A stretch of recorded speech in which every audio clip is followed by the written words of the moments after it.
На ринку маємо таку шикарну оливу і два дуже прекрасних дерева, які плодоносять такі гарні ягоди і цвітуть, квітнуть одночасно. І те, і друге роблять.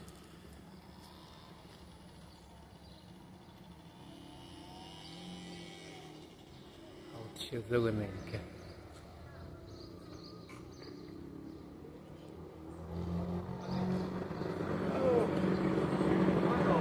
І дуже красненьке.